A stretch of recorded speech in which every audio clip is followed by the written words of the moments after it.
state your full name, your age, and then just for fun, something that you're excited about today, just to kind of get the ball rolling. Sure. Jonas Giannoni, and like a fun fact about me is I really like astronomy and stargazing whenever I can. Perfect. And then how old were you? 17. Perfect.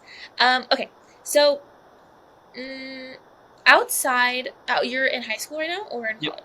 I'm in high Perfect. school. So, outside of high school and, the your obligations, what do you feel like is something you really enjoy doing? Yeah. So I got a telescope for my 12th birthday, and this is like less of an academic thing, but it definitely ties in.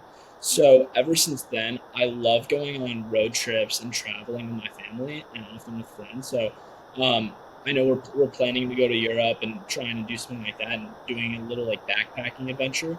And so ever since my 12th birthday, I've like always brought my telescope everywhere. So whether it's to look at the night sky or just to like go through it and tweak it a little bit with friends, so like literally seeing what's inside. But it's also more of like it's like an activity that I do a lot, but since I live in New York, it's really difficult. Mm, So I often go I go to boarding school in Mass, and whenever I'm there, the sky is like all in Massachusetts. The yeah. sky is clear. It's really clear because I live in Andover, which is a very rural area. But it's like, it's Yeah. enclosed. It's its own town. So I often find myself looking at the sky with my friends and like Right. just slowing down, having fun. Yeah. Is that something that you like got into on your own, or was your parents or your friends, Yeah. siblings? It's always been something I've enjoyed to do. Okay. Because we like my parents are originally from Switzerland, so we go there to visit our grandparents, and we like lay down on like our lawn and we just stare up. That's like an activity we like. It's kind of a tradition, Yeah. um, and that's like it's never been pushed on me, but it was just like the telescope was kind of the point where I was like, you know what, now I actually want to do something with it and kind of go and see where that brings me. Yeah. Yeah. Is astrology, is that something that you want to study when you go into college, or is this just like a hobby? So I definitely do want to study some aspect of it, but I will be studying applied math. Nice. Okay. Yeah. Cool. And then what is like the future goal with that? Yeah, I mean, I honestly, I wish I could tell you, but I feel like Yeah. it's all No. about finding out, right? Yeah, yeah, yeah. Don't Yeah, worry. I'm 24. I still have no idea what I'm doing. yeah, So exactly. you're fine. um, okay. So tell me about an accomplishment or like personal project that you've worked on that you're really proud of working on and why. Yeah. So a couple years ago, I started, or no, this is like, so back in elementary school, I got a 3D printer, and this was like brand new to me. I didn't know anything about it. And so the more I learned, I started realizing that there was basically no limit to what you could do. Hmm. And so what I ended up doing was inherently, since I liked space and like all about the stars and like the views and scenery and cinematography and that sort of thing, I tried seeing where I could go with building a plane. Ooh. Um, yeah, so it was a really, really long process, and I did it a lot with my brother, and it was a good like bonding moment. But it was so yeah, so we 3D printed stuff, we got stuff to like solder together and like bought parts and components and ended up putting everything together, like a camera and all that stuff. And we ended up making like the shell of an airplane, and then we put everything inside of it. And then we tried to fly it, and it went for a little bit, but it ended up crashing and it broke. So now Okay. we just have like the shell and it's cool. Yeah, Nice. Trial and error. It's all about learning. exactly, exactly. But I'm still proud of it. It's still something that's like cool. It like lives in my house. And it's like nice to look at every so Yeah. often. Very cool. Very cool. Yeah. Okay, so I know you mentioned that you want to study applied math and you really like learning about like astrology and you're a learner. It seems like you're a learner. Mhm. To you, in your own definition, what do you feel like education means to you? I mean, the way that I've been raised, it's like education is kind of everything. It's like it's an investment in of itself. So putting money into a bank is basically the same thing as putting money into an education. It's like it's something that will end up paying off so much, and it's so important. So it's like if it came to like buying a video game, like that would be something that wasn't necessarily like we wouldn't love that. But if I ever asked for a book, like they would that was definitely up there, and they love doing that. And so any sort of time I could come out and purchase something for my education, they were always willing to do that. That being my parents. But yeah, I think education is key to so many things. Like with the polarization in America, so with the politics and the election that just occurred, like education, I think is one of the most important things to kind of diffuse that situation. But yeah. Right. Very good answer. Okay, do you feel like there's a topic or a skill that should be taught in majority of schools that isn't, or that you would like to be implemented? At my school, I would say it's not. People are encouraged to ask questions, and that's like people are encouraged to ask questions everywhere, I think. But it's really important to kind of be exposed to something that you aren't exposed to. So I think having the opportunity to learn about some really niche topic um, would be important. So I know at my school, economics is something that a lot of people want to take, but they can't take it because we offer like one class of it, or it's always full, and so many people want to do it, but we never have that sort of opportunity. So something more like niche opportunities to learn about something that can be applied to the real world, but people like can't have like they don't have the resources to Yeah. learn about it and that sort of thing. Yeah. Okay, yeah. So just making more things like applicable to everybody. Right. Yeah. Okay, cool. Um, okay. Tell me about someone that you feel like has really impacted your life and why. You don't have to be too detailed or, Okay. Yeah. yeah. I would definitely say my brother because he gives me a lot of like opportunities to learn. He's way older than me. He's 25. So whenever I have something that needs help with, like he will always be there, and he won't only like teach me how to do something. He'll tell me how I can improve and what I can do to make my process better. So like it goes way past just helping me with the simple task at hand. Nice. Okay, perfect. Um, is your brother doing something similar that like you is he in like did he study applied math? Like you're kind of following in his footsteps or are you Yeah, so he did econ. Following his footsteps, I mean, obviously, like I respect him a lot, and I find what he does like amazing. But I also want to find my own way, and I Mhm. think a lot of people want to do that. But yeah, no, I mean, I would definitely be willing to go into what the profession he does and taking the classes he took, but Yeah. maybe also like going in a different direction wouldn't hurt either. Yeah. No, perfect. Um, okay, do you feel like there's a cause or a social issue that you're really passionate about?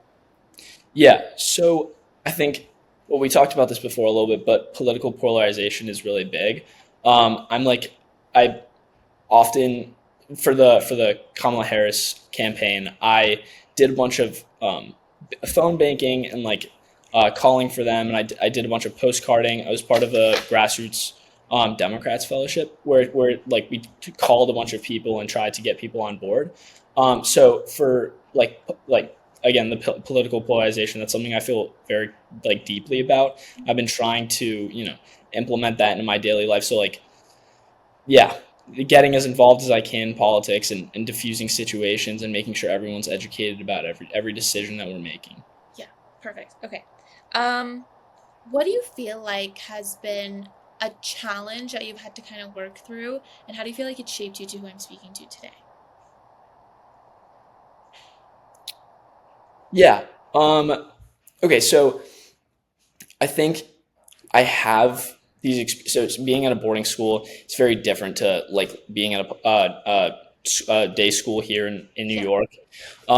And I find myself frequently, since I live with my peers, I find myself frequently like with them and having to, go through the things that they go through and like being, and understanding the situations they're in. So at my school, I work as a proctor, prefect, and it's like an RA. But like you talk to your peers and you try and find out like solutions to some of their problems. And so one time I had a friend of mine go through something that was really harsh and it impacted their mental health a lot. And so we had to like set up meetings with like deans and have talks and like see how we can improve from the situation that we're in. Mhm. And so that was probably the most stressful like time at school because like there were finals and a bunch of exams and all that stuff. But at the end of the day, it came out successful, and it was a good opportunity to learn how to like manage my time and do all that stuff. So Yeah. Also, I'm sure it gave you like a lot of leadership skills and like, Yeah, so I mean a little bit more about the like prefecting and proctoring thing. It's like I'm a mentor to like 10 or 20 students in my dorm. And so what I do is I help them with any sort of, you know, issues they have, whether it's like mental or also finding resources on campus. But I'm basically like a liaison between our house counselors and the faculty on campus and the students. Yeah, it's was that basically. was that something you had to kind of apply to, or was that like when you get to a certain grade level? Yeah, so you have to apply to it. It's like there's 20 people, I think, per grade for guys, Okay. and so that's available senior and junior year, and I did it both years. But yeah, you have to apply, and you have to do the whole like recommendation thing. And Nice. Okay, cool. And this is you said your last year? yeah, yeah. Okay, nice. Is it like bittersweet to kind of leave, or are you excited to start something new? You know, I really enjoyed my experience, but it also is time for change. So Mhm. I do want there to be a little bit of a like I see it. I love my experience, but I'm excited to find a new experience. You know what I mean? Yeah. And then are you you are in the application process for college, or are you Yeah, done? I finished. Okay. Yeah, Where are we going? we're going to use Chicago. Nice. Oh, I love Chicago. You're gonna have so much fun. I hope You're so. super I'm excited. excited. I'm Yeah, really no, excited. Yeah. wonderful school too. You're gonna do great. Um, okay, so I guess um my my last question would be like you've obviously you kind of have different experience. You go to boarding school, you live more of like a life where you kind of had to like teach yourself in a sense for a lot of it because you don't have your parents around all the time, things like that. Yeah. Um, what is a good piece of advice that you could give someone who is struggling with the same challenges that you've had to go through, the same kind of steps that you had to take? What is like one piece of advice that you wish you had gotten that you could give to someone else? Okay, one piece I wish I had gotten would have been like make sure you try as hard as you can from the start because Mm, that will always like it'll always carry with you. But one piece I would give to someone else is more like make sure you're involved in everything around you. Like try and ask as many questions and grasp an understanding about everything that surrounds you because everything has an impact whether you understand it or not. So yeah, I mean like whether it's asking a question about a friend or a neighbor and being like what's impacting you now, like how are you feeling, why are you feeling this way, that even that little thing can solidify a relationship so much, but then also it can go as far as like why are we in the political polarization that we are now. yeah, Like perfect. Do you feel like there's anything else you want to share? That was my last kind of final question. So, opening the floor up. yeah, I mean I don't know, I love living in New York and I love Massachusetts, and I was like so lucky to be able to experience boarding school and go through all of that. And I'm so lucky with the opportunities I have as well. Mhm. And I was also, I mean, this is like to bring it up, but I also had an internship this summer with a company called DSM Firmenich. It's like a flavors and fragrance company where I Oh, was able to work with like a chemical engineer and like learn about the marketing and how all that stuff worked, but also like helped like work alongside the engineering team and all that stuff. So that was amazing as well. Good nice. experience. Yeah. What did that kind of like change your mind in terms of like your major, or are you still set on your major? Honestly, I think it solidified my major, if anything, Okay. because I no, I mean I experienced like sales and marketing, and I also experienced like engineering, and those were things that I was very passionate about. More of like I was passionate about them on the side. More like I loved learning about math and Yeah. then being able to apply it. So the idea of the application of math is what really got me hooked. So like the engineering and the marketing, that's all ways that math is applied, and that blew my mind. I was so fascinated by that. Very cool. Well, it Yeah. was a pleasure speaking to you. I had so much fun. I hope you enjoyed this like kind of different process. I know it's not a standard application where you write an essay and you don't speak to anyone, but I hope you enjoyed speaking to me because I enjoyed speaking to you. Yeah, I did. No, thank you so much. Hey YouTube, if you enjoyed this person's story, don't forget to subscribe below to hear more from our inspiring youth. If you want to apply for our Storyteller Scholarship or get more involved in our organization, click the link below to apply. Thanks for watching!